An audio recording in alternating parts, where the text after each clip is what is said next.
ವಿಜಯನಗರ ಜಿಲ್ಲೆಯ ಹಂಪಿ ಕನ್ನಡ ವಿಶ್ವವಿದ್ಯಾಲಯದ ಪಂಪ ಸಭಾಂಗಣದಲ್ಲಿ ನಿನ್ನೆ ಎಸ್ಸಿ ಎಸ್ಪಿ ಟಿಎಸ್ಪಿ ಮತ್ತು ಪರಿಶಿಷ್ಟ ಸಮುದಾಯದ ಅಲೆಮಾರಿ ಅಭಿವೃದ್ಧಿ ನಿಗಮ ಸಹಯೋಗದಲ್ಲಿ ಪರಿಶಿಷ್ಟ ಜಾತಿ ಮತ್ತು ಪರಿಶಿಷ್ಟ ಪಂಗಡಗಳ ಸಮಸ್ಯೆಗಳು ಹಾಗೂ ಪರಿಹಾರೋಪಾಯಗಳ ಕುರಿತು ವಿಚಾರ ಸಂಕಿರಣ ನಡೆಯಿತು.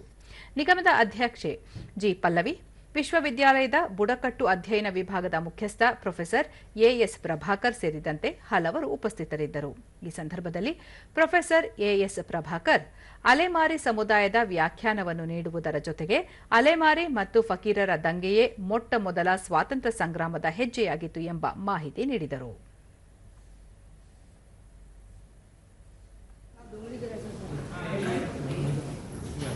ಬಳಿಕ ಜಿಲ್ಲಾಧಿಕಾರಿಗಳ ಕಚೇರಿಯ ಸಭಾಂಗಣದಲ್ಲಿ ಜಿಲ್ಲಾಡಳಿತ, ಜಿಲ್ಲಾ ಪಂಚಾಯತ್ ಮತ್ತು ಸಮಾಜ ಕಲ್ಯಾಣ ಇಲಾಖೆಗಳ ಸಹಯೋಗದಲ್ಲಿ ಪರಿಶಿಷ್ಟ ಜಾತಿ ಮತ್ತು ಪರಿಶಿಷ್ಟ ಪಂಗಡಗಳ ಅಲೆಮಾರಿ ಅಭಿವೃದ್ಧಿ ನಿಗಮದ ಯೋಜನೆಗಳ ಪ್ರಗತಿ ಪರಿಶೀಲನಾ ಸಭೆ ನಡೆಯಿತು.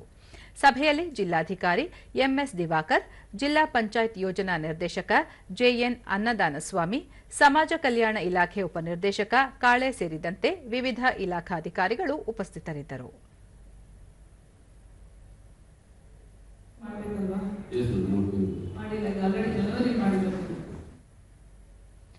ಪರಿಶಿಷ್ಟ ಜಾತಿ ಮತ್ತು ಪರಿಶಿಷ್ಟ ಪಂಗಡಗಳ ಅಲೆಮಾರಿ ಅಭಿವೃದ್ಧಿ ನಿಗಮದ ಅಧ್ಯಕ್ಷೆ ಜಿ ಪಲ್ಲವಿ, ಅಲೆಮಾರಿ ಸಮುದಾಯದವರಿಗೆ ಶಾಶ್ವತ ನೆಲೆ ಒದಗಿಸುವ ನಿಟ್ಟಿನಲ್ಲಿ ಸರ್ಕಾರ ಕಾರ್ಯೋನ್ಮುಖವಾಗಿದೆ.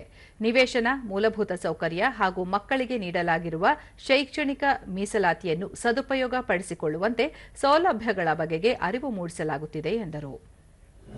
ರೆವಿನ್ಯೂ ಲ್ಯಾಂಡ್ ಅದನ್ನ ನಮ್ಮ ಕಾಯಕನಗರ ಅಂದ್ರೆ ಹಗರಿಬೊಮ್ಮನಹಳ್ಳಿ ತಾಲೂಕಿನ ತಹಸೀಲ್ದಾರ್ ಅವರು ಮತ್ತು ಫಾರೆಸ್ಟ್ ಡಿಪಾರ್ಟ್ಮೆಂಟ್ ಅವರು ಜಂಟಿ ಸರ್ವೆಯನ್ನ ಮಾಡಿ ಅಲ್ಲೂ ಸಹ ನಿವೇಶನವನ್ನ ಅಲೆಮಾರಿಗಳಿಗೆ ಅಂತ ನಿಗದಿ ಮಾಡುವ ಒಂದು ನಿಟ್ಟಿನಲ್ಲಿ ಜಿಲ್ಲಾಧಿಕಾರಿಗಳ ಗಮನಕ್ಕೆ ತಗೊಂಡು ಬರ್ತೀವಿ ಅಂತ ಇವತ್ತು ನಿರ್ಣಯ ಆಗಿದೆ.